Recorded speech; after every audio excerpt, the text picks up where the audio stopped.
Well, greetings and salutations, everyone. I hope everyone is still doing well today, and welcome back for the paranormal side of this channel.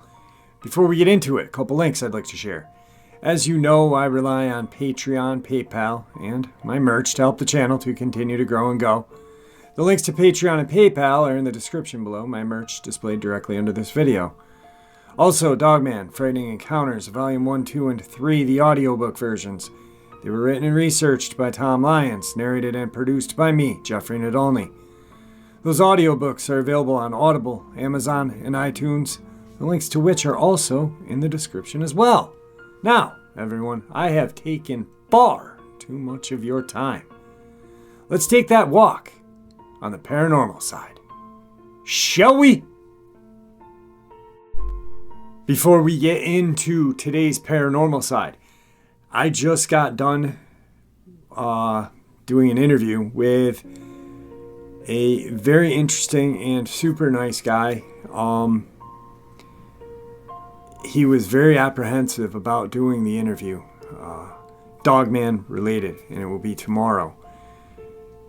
What I can share with you without sharing the interview is he has been mentally traumatized since seeing what he saw, and there is a connection somewhere.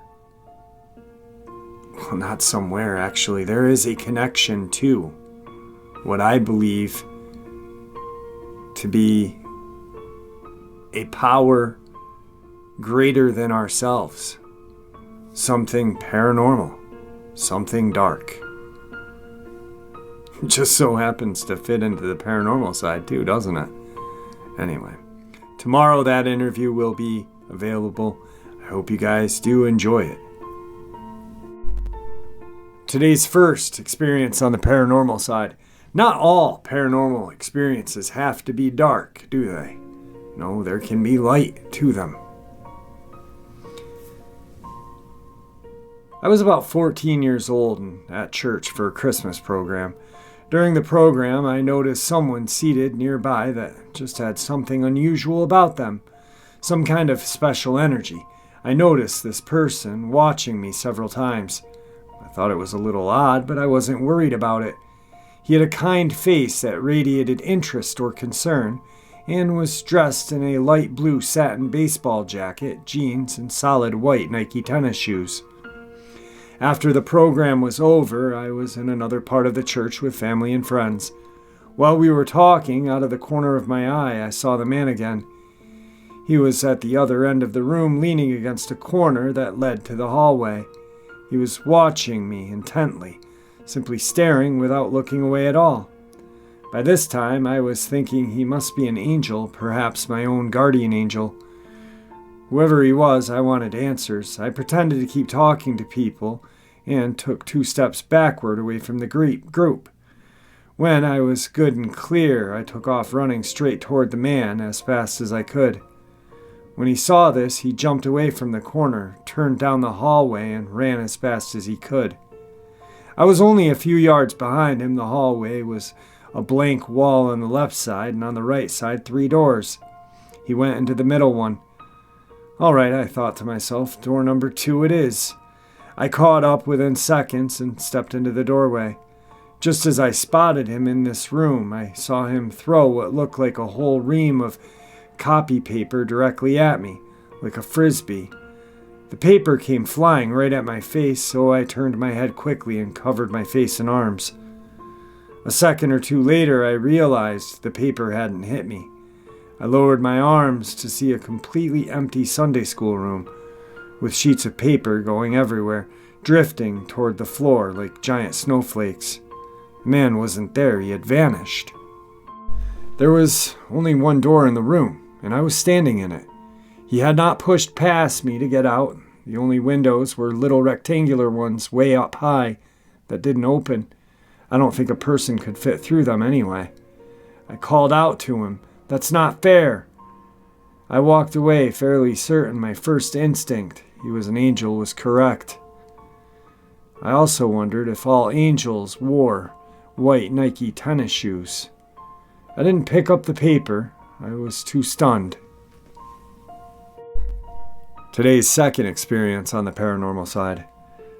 Over the past couple of months, there have been a few strange occurrences going on outside of my house. I live on the outskirts of a city in central California, which is fairly rural. Animals are not uncommon pests, particularly coyotes, which I first suspected. Every so often, late at night, I would hear the side gate to my backyard rattle from my bedroom window, at least 2 times. It was loud enough for me to assume it was my dog trying to get out of the yard, and I would run out front to try to catch him, only to discover he wasn't there and was in a different part of the yard entirely. Odd, but I chalked it up to maybe a squirrel or possum or something. Once, when my dog was with me in the living room, again late at night, he suddenly started barking and howling at something outside the glass door to the backyard. It was so out of nowhere that it freaked me out, because he's not much of a guard dog in the first place, and he doesn't go crazy like that. I immediately shushed him, because I didn't want him waking up my parents. I turned on the backyard floodlights to see if anything was out there, but nothing that I could see. Still, when I turned out the lights, my dog was growling at something in the darkness. Then a few weeks ago, I was up late again, around 3 or 4 in the morning. I heard the side gate rattle, and then I suddenly heard something on the roof. It sounded big, and it scrambled from one side of the roof to the other and back again at lightning speed. It was loud enough, too. Once again, get my dog barking, only this time he was in the garage at the exact opposite end of the house as my bedroom, where I was. I was slightly unnerved, but once again, I made the possum assumption. 2 nights ago was when I started having second thoughts. It was 12 in the morning, just as my mom went to bed, and I stayed up watching TV. I heard what sounded like someone at the front door, not someone knocking or speaking, but trying to open the door via the pin pad locking device, like someone was pressing the buttons, which beep when you touch them. And then a soft thud, like they tried to open the door to see if the combination worked. By now, I'm in fight mode, thinking I have physically defend my home. So I go to the door and turn the porch light on and look out the windows. There's no one there. I'm freaked out, but I can't argue with what I don't see, so I chalk it up to my imagination. A few hours later, just after 4 a.m., I'm in bed about to go to sleep when I hear the unmistakable sound of footsteps in the gravel path outside of my bedroom window. Between my window and the gravel is a large row of brush, so no one can walk straight up to my window without me hearing a rustle. I don't. Instead, the footsteps stop dead in their tracks, and suddenly something big is scrambling on top of the roof at breakneck speed. I cannot stress enough how loud and heavy the footsteps were. And to me, it sounded like 2 feet, not 4. So in those few moments, I was absolutely certain it was a person or a bipedal something outside of my window, perhaps coming back to try the front door again. But then, instantly, on the top of my roof, it was gone. Next day, I checked the gravel path and brush, but there's nothing out of the ordinary. What's more is I'm almost 200 pounds, and just my regular walk was not nearly as loud as the footsteps I heard. I would have to be stomping around to make that sound. The roof is 6 or 7 feet off the ground at its lowest, so whatever it was could either make that leap in one shot, or it was large enough to climb on top without disturbing the brushes. I shuddered to think of that later. I meant to say bushes, not brushes. Moving on. Today's third experience on the paranormal side. When I was 8 years old, I had my first experience with a spirit. I remember it was around 11 at night. I was watching television in my grandma's room. After 30 minutes of cartoons, I was feeling tired, so I turned the TV off and tried going to sleep. After about 15 minutes of tossing and turning, I turned my head to the left and opened my eyes. Once I opened them, I saw a woman standing 6 feet away from me. She was illuminating light and casting a yellowish silhouette. She had blonde hair with white robes, and it looked like she was holding a baby. She was also staring at me with this soft, gentle smile. At the time, I wasn't actually afraid. I actually felt safe. I tried rubbing my eyes, but she wouldn't go away. It was actually interesting to see the lamps off. She was definitely casting her own light. I stared at her for 5 to 10 minutes, and I didn't know what to do. My grandmother was sleeping in the same bed as me. I didn't know if I should wake her up or what. Maybe I should just keep quiet, I thought. After a while, I felt a little unease, so I pulled the blanket over my head and hoped she'd go away. Eventually, I fell asleep and woke up the next morning confused and scared. It took me a few months to tell my family what I saw that night. My second experience happened in a different house that my grandma moved into. Why are they always around her specifically? This was 4 years later. I was 12. This experience wasn't long. I remember I was using the bathroom in her house. After leaving the bathroom, I turned the lights off while facing away from the mirror. However, as I turned around to look at the mirror, I saw the clearest face in the corner of the glass.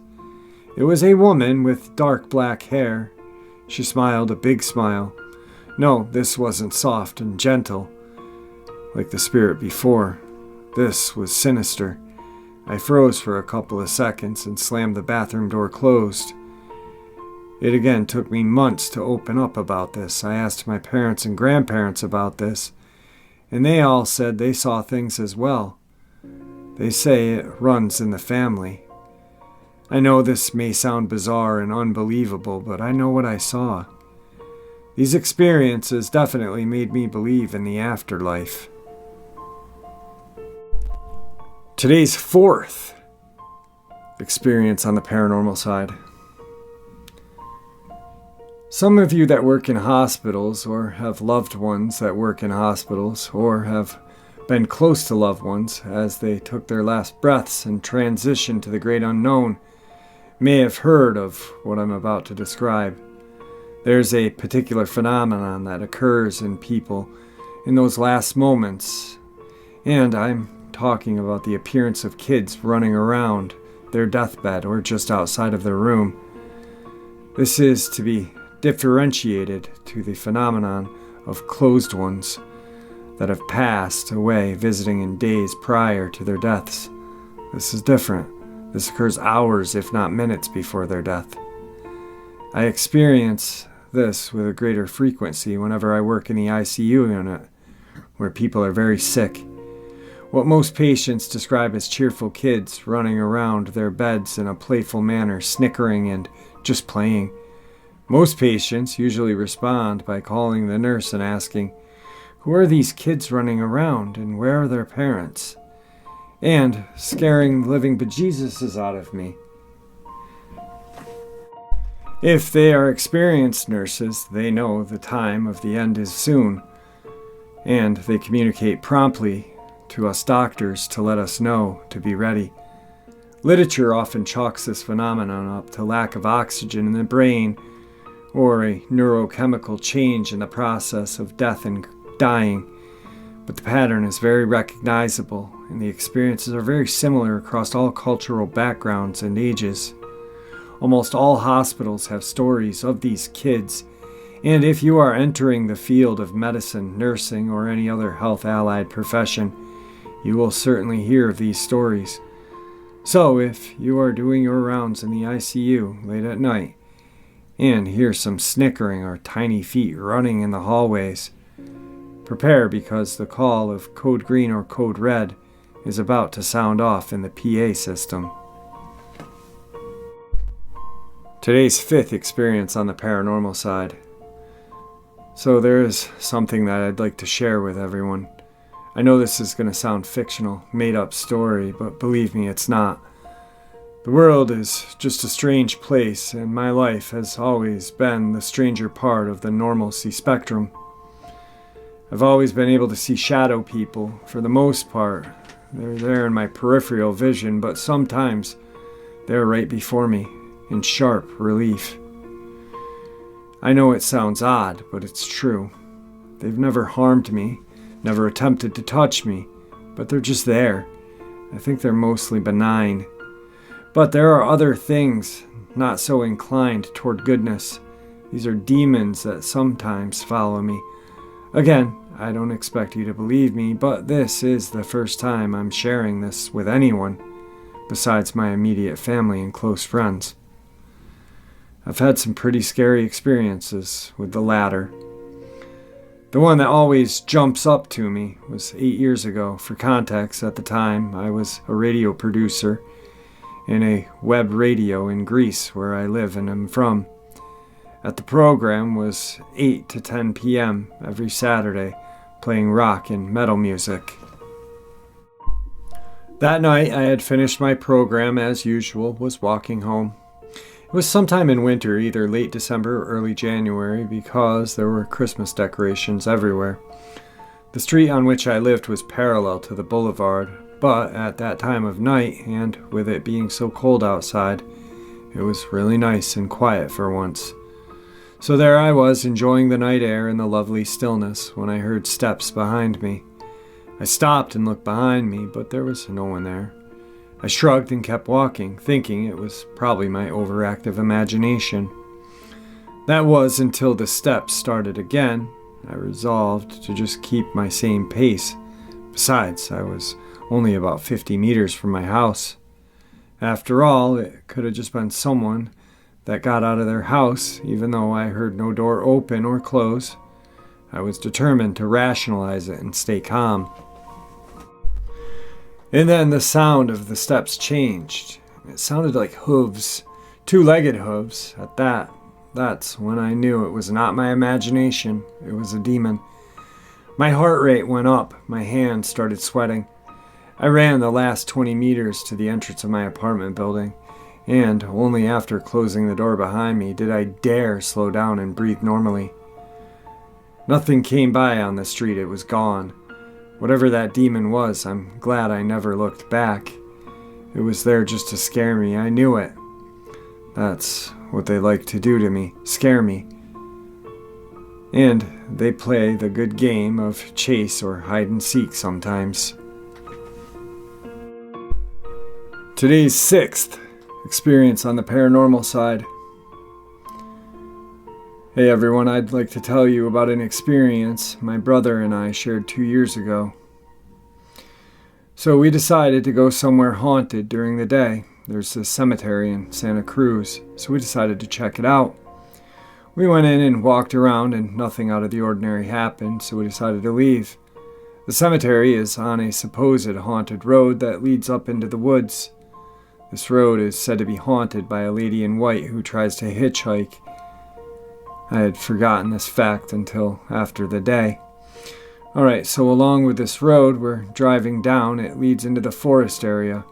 A couple of miles down from the cemetery, you can pull to the side of the road and walk along the hiking trail.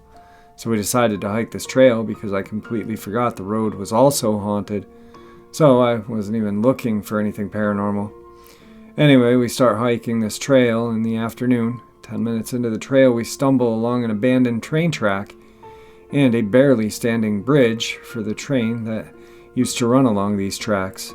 It looks cool, so we decide to go down this hill right by the bridge that lets you go under the dilapidated bridge. We go down there and just mess around, looking at the cool architecture.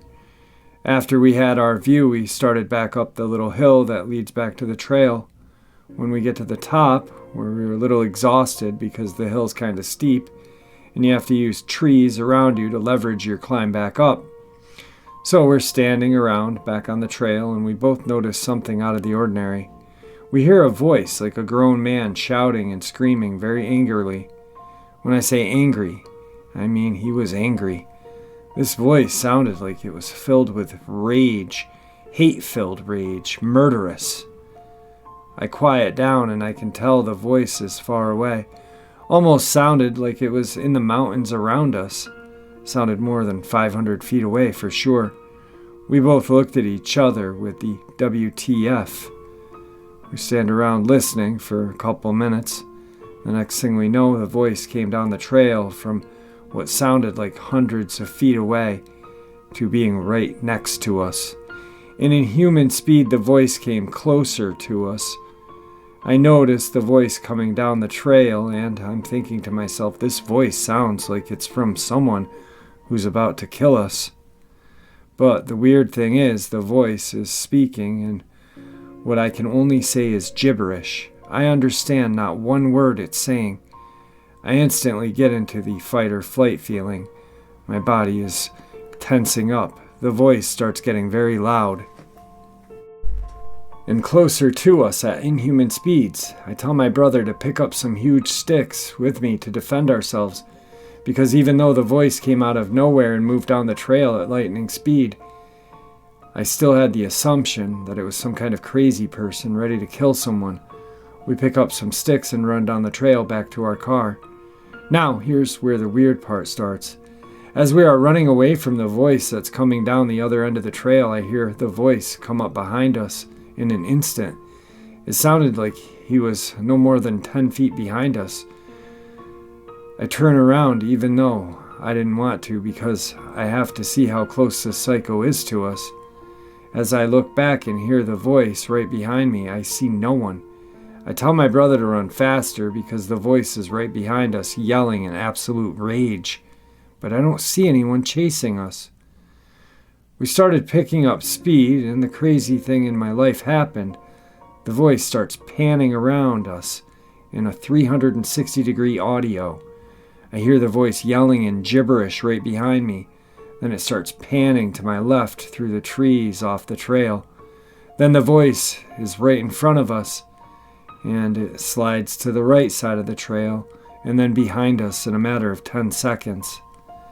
At this point, my brother and I are very creeped out and ran as fast as we could back to the car. The voice kept up following us on the trail.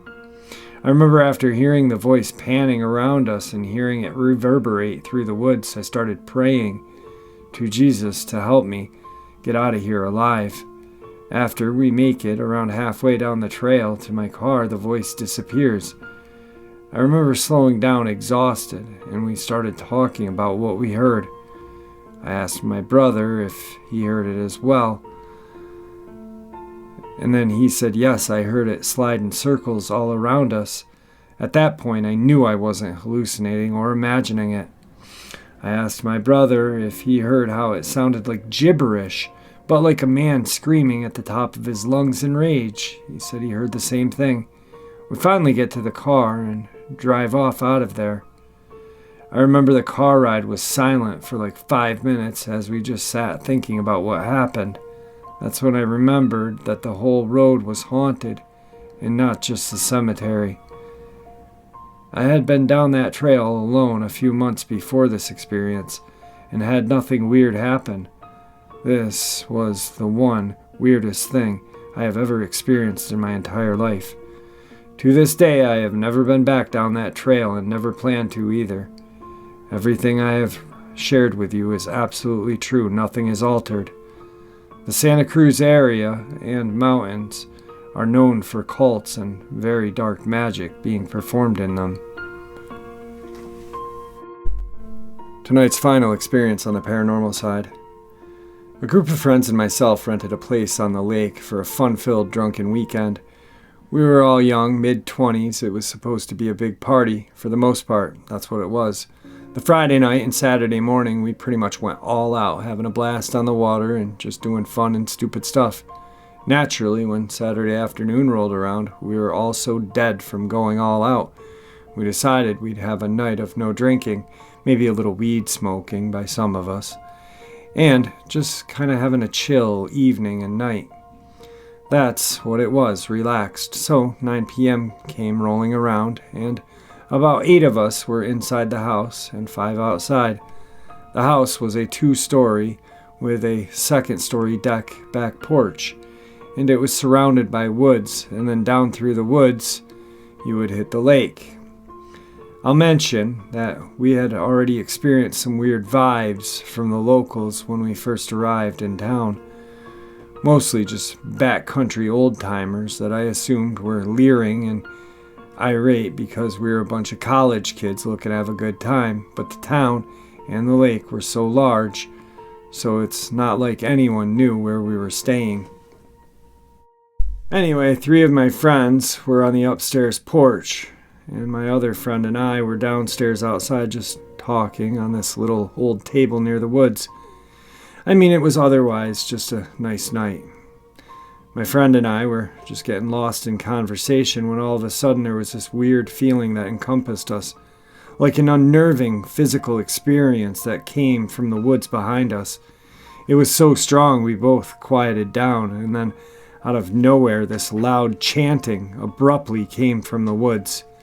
I have no idea how far away it was, because the way the lake was set up, I'm pretty sure the voices carried through the woods.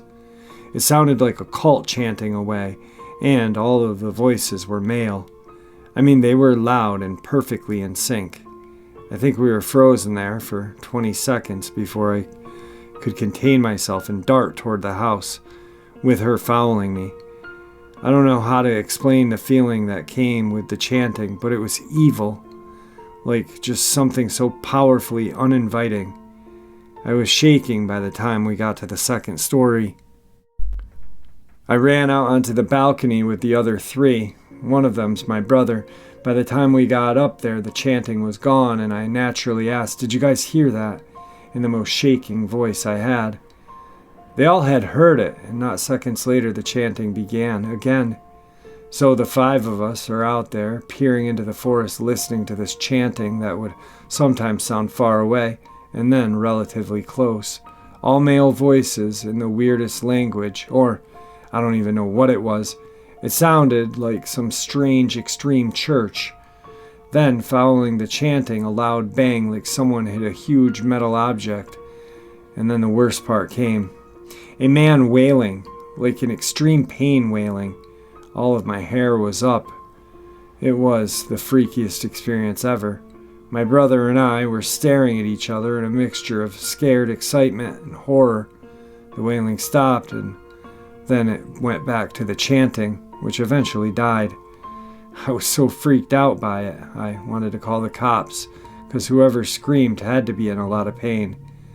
That mixed with the weird chanting just made me immediately think it was a terrible sacrifice going on. One friend tried to say it had to be some drunk guys messing around singing and being weird, but no way was that coming from drunk guys. They were perfectly in sync. Then the bang, and then the wail of pain. And then all the weird tension and energy was just gone. Nope, I didn't call the cops, and I wish I would have, but honestly, the forest was so large, and since the lake house was looking down at the woods and lake, it could have came from anywhere. It definitely wasn't in our close proximity, but it was close enough to hear it perfectly. We went in and got some of the others, but by the time they came out, the chanting had stopped. Someone wanted to go and explore and find out where it was coming from, but obviously that was a stupid idea. After that, I was ready to go home. I can't explain the relief of driving away from there the next morning. Even now, it gives me the worst feeling ever. Whatever that was, it felt so wrong and evil. I'll never forget that moment for the rest of my life. I can only imagine it was some sort of weird cult stuff. Alright guys, I hope you enjoyed today's paranormal side as much as I did. For all of you wondering, I am a little tired. I feel great though. I'm not on that roller coaster down. Probably tomorrow. Hopefully not though. A little hot and sweaty, but other than that, feeling good. So thank you for all your prayers. It really means the world to me. Also, again, I cannot wait for you guys to hear tomorrow's upload. Oh my God, it is an amazing interview. With that, everyone, please be kind to each other, and may the Great Spirit watch over us all and guide us through the path we call life. Until tomorrow, my friends.